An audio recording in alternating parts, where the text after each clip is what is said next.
Hey guys, if you're one of the 95% of the world who lives in a country that uses the metric system, you probably want to move on and watch some other video because this will be very boring for you.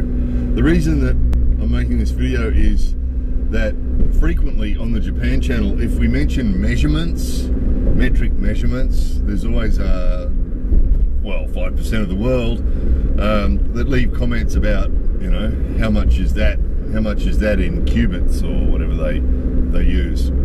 So there's obviously a percentage of the world who don't know about the metric system at all and are curious about it by the sound of it. So this video is for those people because about 100 years ago when I was at school, when I first started school, we had the imperial system, which is what we call the old system with miles and feet and pounds and ounces and all that wonderful stuff, gallons and stuff. So when I went to school, all the people my age all had to learn all that stuff. So, you know, 12 inches to the foot and, you know, was it 3.5 feet to the yard or something bizarre like that? It was never exact. It was always just 3.5 or 7 3/4 or something ridiculous. So anyway, we learnt all that, and then we got about halfway through school, and we're just starting to get the hang of all that stuff. And we got halfway through school, and Australia changed to the metric system. So we then had to learn the metric system, but because we were at that changing point, we had to learn conversions. Because so for people now in Australia, kids in Australia now would have no idea what a foot or a yard or a mile or anything was. But because we'd already learnt that and we had to convert, we had to learn that you know, 12 inches is about 30 centimeters, and you know, there's 4.5 liters to the gallon and all that sort of stuff. So we had to learn all the conversions. It was a pain in the ass. If I'd been born 40 years earlier or 40 years later, it wouldn't have been an issue. But being born when I was and going to school when I did, right in the middle of it. So it puts me in an interesting position because I've experienced both. So it means that I can understand the people who are talking about feet and inches, and I can understand the people who are talking about centimeters, and I can also see what system's easier. And I'll just give you guys who don't know much about the metric system, I'll just give you a few things. First one, we'll do temperature because it's a good one. Temperature, I can't even remember freezing temperature for water in Fahrenheit or boiling temperature for water in Fahrenheit. I can't even remember. And yeah, it's a mystery. But you guys have never heard about Celsius or the metric system before? How's this? Water freezes at 0 degrees Celsius and it boils at 100 degrees Celsius. Doesn't that make life simple?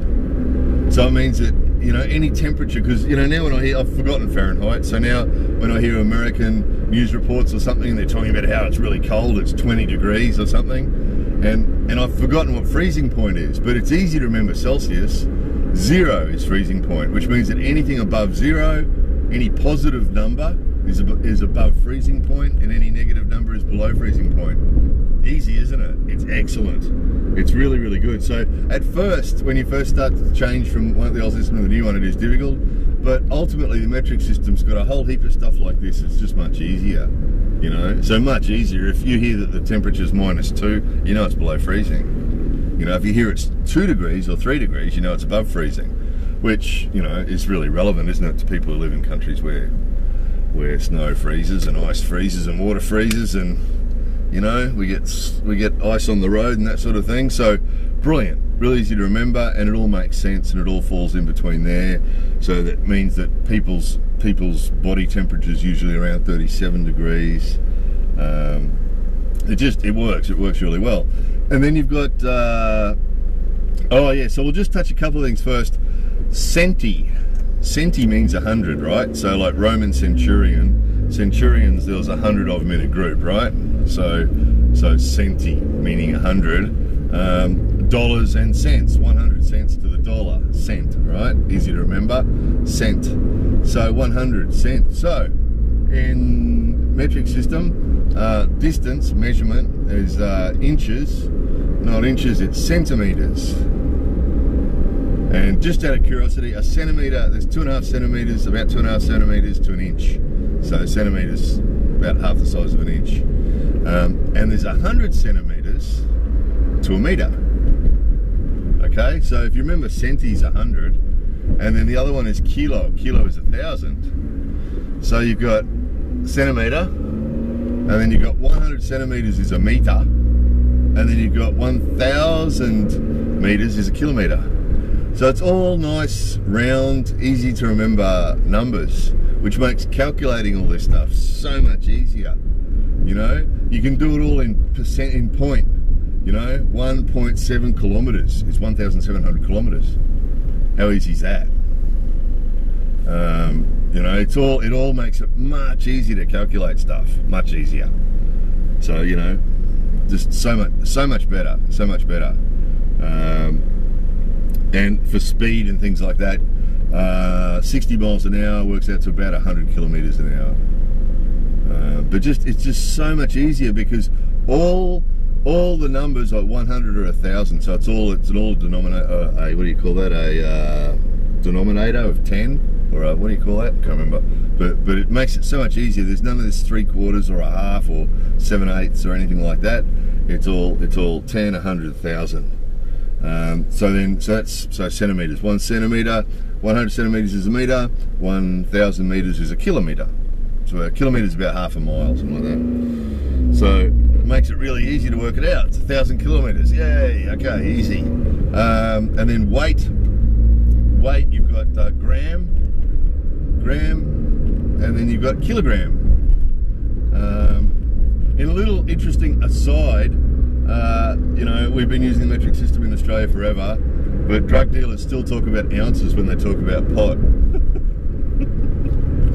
Don't know why, but 28 grams to an ounce, something like that. So, and the same thing again, we've got grams, so there's a gram, and then a kilogram, there's 1,000 grams. And a metric ton's 1,000 kilograms. So again, boom, boom, boom, boom. Easy to remember. You only got to hear this once and you'll remember it, won't you? Centis 100, kilos 1,000, finished. You now understand the metric system. So I've done grams, liters. So volume. So milliliter. So milli is 1,000th. So a milliliter is 1,000th of a liter. 1,000th of a liter. So milliliter. So small amount, right? So if we're talking about medicine or something, medicine cup probably has 5, 10, 15, 20 milliliter. So very small, thousandths of a liter. There's about 4.5 liters to a gallon. So a liter's about 1/4 of a gallon. So that's about 500 mil. So 2 of them's a liter. 2 of those is a liter. So yeah, again, so a milliliter is 1,000th of a liter, and then you've got a liter, and then after that, it's usually just straight out after that. 10 liters, 100 liters, 1,000 liters, 10,000 liters, 100,000 liters, a million liters. So volume's even easier. So you can see it's really good. It's really good. I understand it seems like a mystery because I remember that. When we had our feet in inches and, you know, pounds and ounces and everything was simple, you know, we were happy, and then they brought in this metric thing and it was like, meter, what the hell's a meter? And I remember the feeling at the time of, you know, not liking it, but once you're warm to it, once you get used to it, it's awesome.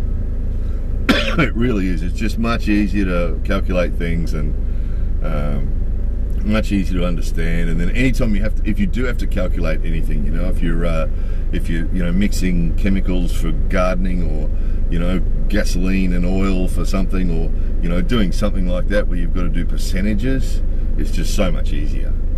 It's so much easier. There's a couple of things that take a little bit of a while to get used to. One of them's like miles to the gallon. You know, you get used to thinking miles to the gallon. That car gets 40 miles to the gallon. Gee, that's pretty good.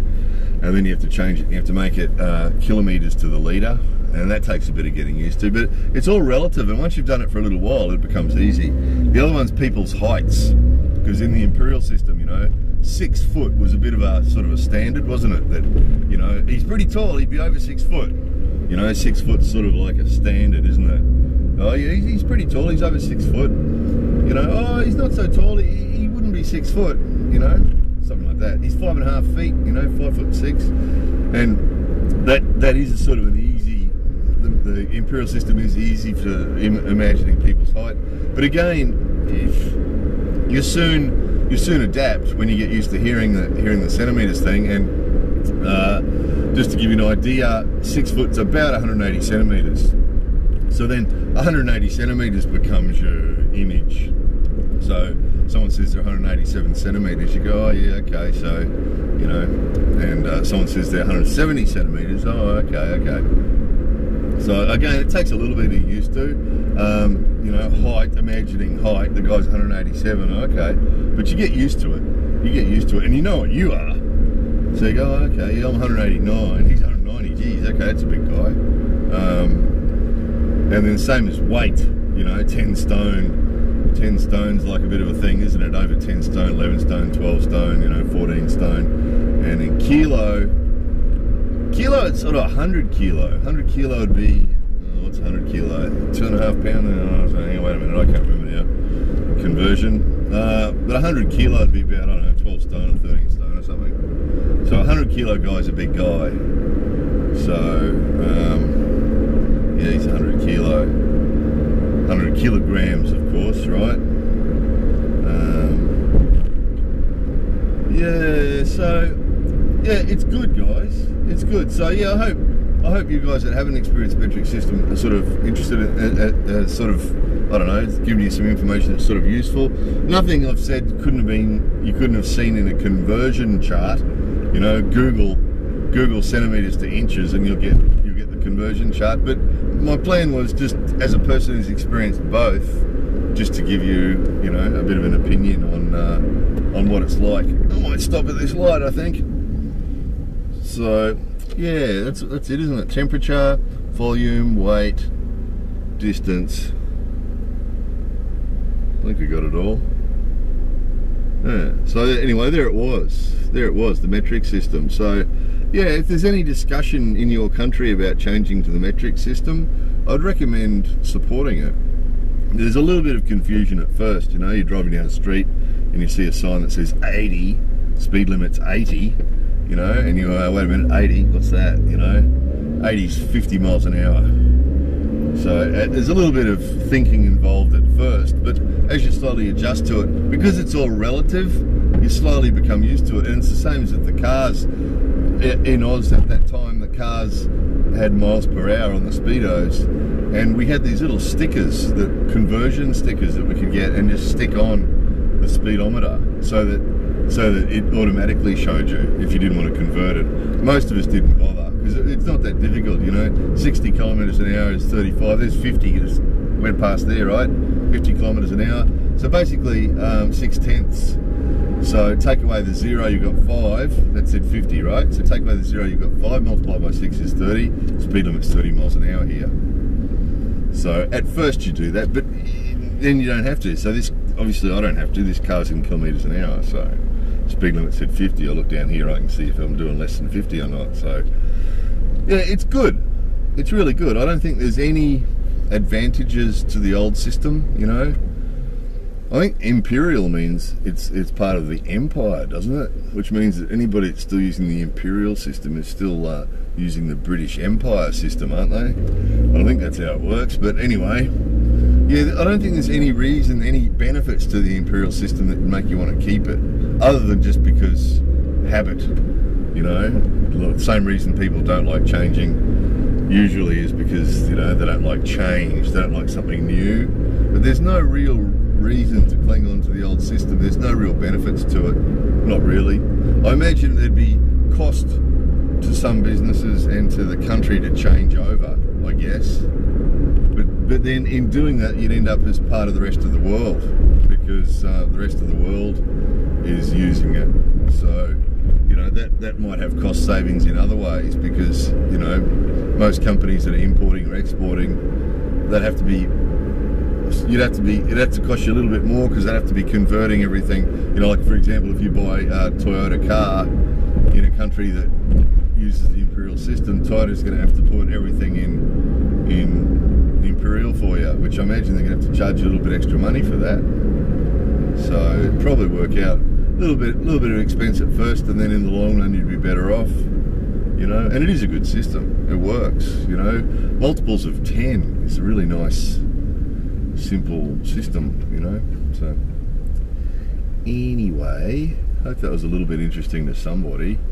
There's only 5% of the world would have been interested in this, and there's only 5% of that 5% that were probably interested in hearing about it, probably. So to that one dude that's sitting there off his face stoned listening to this now, thanks for watching, dude. Appreciate it. More videos coming soon.